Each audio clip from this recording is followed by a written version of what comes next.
नमस्कार दोस्तों, मैं रवि कुमार। आप लोग देख रहे हैं द बहुजननामा। दोस्तों, हमें आपके सपोर्ट की अत्यधिक आवश्यकता है।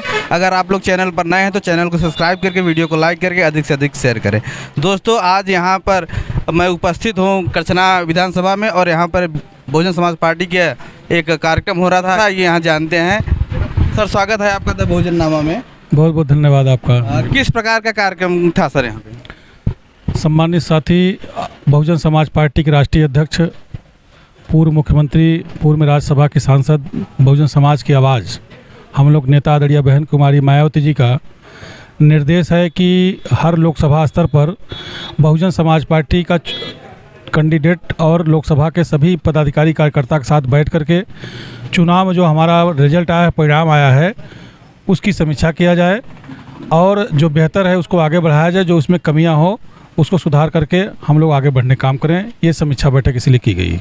अभी एक बॉलीवुड के एक्टर हैं कमाल रशीद खान, उन्होंने बहन जी को लेकर एक आपत्तिजनक टिप्पणी की, तो उसको लेकर आप क्या कहेंगे? देखिए, बहुजन समाज पार्टी इस देश में सामाजिक परिवर्तन की लड़ाई लड़ रही है। न्याय और अन्याय की लड़ाई है। ऐसे लोग अन्याय की लड़ाई लड़ने वाले लोग हैं। और आदरणीय बहन कुमारी मायावती जी इस देश में रहने वाले सर्व समाज के लोग, दबे कुचले लोग हैं, कमज़ोर लोग हैं, उपेक्षित लोग हैं। ऐसे सर्व समाज के लोगों को लेकर साथ में चल रही हैं। और आदरणीय बहन कुमारी मायावती जिस देश का जो संविधान है उसके प्रस्तावना के आधार पर बहुजन समाज पार्टी का संचालन करती हैं और बहुजन समाज पार्टी को स्थापित कर करके इस देश में भारतीय संविधान को पूरी तरह संचालित कराना चाहती हैं, लागू करना चाहती हैं।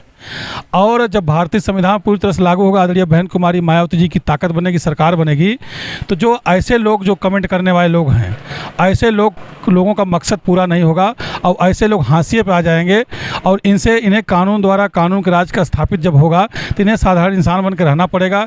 इसलिए समय समय पर यही नहीं, ऐसे तमाम लोग आदरणीय बहन जी पर टिप्पणी करते हैं और फिर मुँह के बल गिरते हैं और समाज में कहीं उनका कोई मान सम्मान नहीं रह जाता। लोग उन्हें उपेक्षित कर देते हैं, अपने घर भी अपमानित होते हैं। ऐसे लोग समय समय पर करते रहते हैं और हमारे नेता पर जो टिप्पणी करता है सम्मानित साथी, उसे कुदरत भी माफ़ नहीं करता, क्योंकि नेता हमारी सम्मानित साथी पवित्र हैं, साफ सुथरी हैं और सबके लिए संघर्ष करती हैं। अभी आप संविधान की बात कर रहे थे। अभी जो आगामी लोकसभा चुनाव बीता है उसमें इंडिया अलायंस भी संविधान की बात कर रही थी और उसने अपना प्रधानमंत्री का जो चेहरा थे खड़गे साहब को बनाया था, लेकिन जब विपक्ष का नेता बनाने की बात आई तो उसमें राहुल को बनाए जाने की मांग कर रहे हैं। उसको लेकर आप किस नज़रिए से देखते हैं, क्या कहना चाहेंगे? अब इस प्रश्न का उत्तर आपने तो काफ़ी हद तक दे दिया कि इंडिया बनाने वाले संविधान की बात करते थे। देश के आज़ादी के बाद से लेकर के ये कांग्रेस के लोग जो सरकार चला रहे थे, इन्होंने भारतीय संविधान में तमाम संशोधन किया और भारतीय संविधान को पूरी तरह लागू नहीं किया। मानवर मसीहा कांसीराम साहब और माननीय बहन जी ने कहा था, अगर एक कांग्रेस के लोग भारतीय संविधान को पूरी तरह से लागू किए होते तो हमें बहुजन समाज पार्टी बनाने की ज़रूरत न पड़ती। जब ये भारतीय संविधान लागू जो लोग नहीं कर पाए और संविधान में तमाम संशोधन किए और जब देश में सरकार चला रहे थे, इस देश के तमाम सरकारी विभाग और संस्थानों को खुद इन्होंने बेचने, पूंजीपतियों को देने का काम किया। ऐसे लोग जो संविधान के भक्षक हों, संविधान को जो लागू नहीं किए, और बाबा साहब डॉक्टर बी आर अम्बेडकर जिन्होंने संविधान का निर्माण किया है, ऐसे बाबा साहब को जीते जी इनके पूर्वजों ने, जिनके आइडियोलॉजी पर कांग्रेस की स्थापना किए, ऐसे लोगों ने खून का आंसू रुलाने का काम किया, तो वो लोग संविधान की रक्षा करेंगे भैया?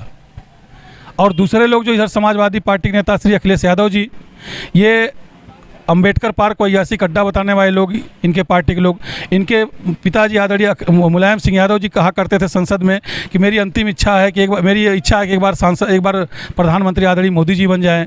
इनके शादी विवाह दुख तकलीफ में भाजपा के लोग घुसे रहते हैं और संतों गुरुओं महापुरुषों के नाम जितने जिले जवाहरात योजना परियोजना बनाया गया था सब रोक दिए थे और अंबेडकर पार्क बुलडोजर लगवा रहे थे, प्रमोशन रिजर्वेशन का बिल फड़वा रहे थे। संवैधानिक व्यवस्था जो थी, जिसको आदरणीय बहन जी ने यूपी में लागू किया था, उसे ख़त्म करने काम किए थे और संविधान बचाने की बात करते थे। ये लोग तो संविधान के विरोधी हैं, ये संविधान के विरोधी हैं। दरअसल भैया आपने प्रश्न सही किया है। इस समय माहौल ये बन गया था, मानवर साहब ने कहा था कि कांग्रेस जाएगी, भाजपा आएगी, भाजपा जब जाएगी तो बहुजन समाज पार्टी की सरकार आएगी। तो भाजपा की बी टीम, ये कांग्रेस की बी टीम, कांग्रेस और समाजवादी पार्टी जो इंडिया बनाया है, ये भाजपा की बी टीम है। इन्हें लगा कि हमारे हाथ से गेम चला न जाए और बहुजन समाज पार्टी नेता आदरणीय बहन जी इस देश में बहुजन समाज पार्टी सरकार ने बना दें। इसलिए सम्मानित साथियों, इन्होंने अपने महापुरुषों को भूल गए। जैसे कांग्रेस लोग अपने महापुरुषों को पूरे चुनाव में नाम लिए नहीं, नाम लिए। आपके अखिलेश यादव जी अपने महापुरुष लोहिया जी के नाम चुनाव में लिए? नहीं लिए। दोनों लोग बाबा साहब की बात करते थे। जो बाबा साहब की नहीं मानते थे वो लोग बाबा साहब वो संविधान की बात करते थे। वो संविधान का नाम लेकर संविधान की मार्केटिंग करके संविधान के मानने वाले लोगों को गुमराह करके उनकी वोट लेने काम किए। संविधान के रक्षक ने संविधान के भक्षक हैं। संविधान की रक्षक तो आदरणीय बहन कुमारी मायावती जी हैं, जो उत्तर प्रदेश सरकार बनाया तो संविधान के आधार पर सरकार चला और समाज को लेकर के हर तरह से उन्होंने काम किया। संविधान के रक्षक वो हैं, ये रक्षक नहीं, ये भक्षक हैं।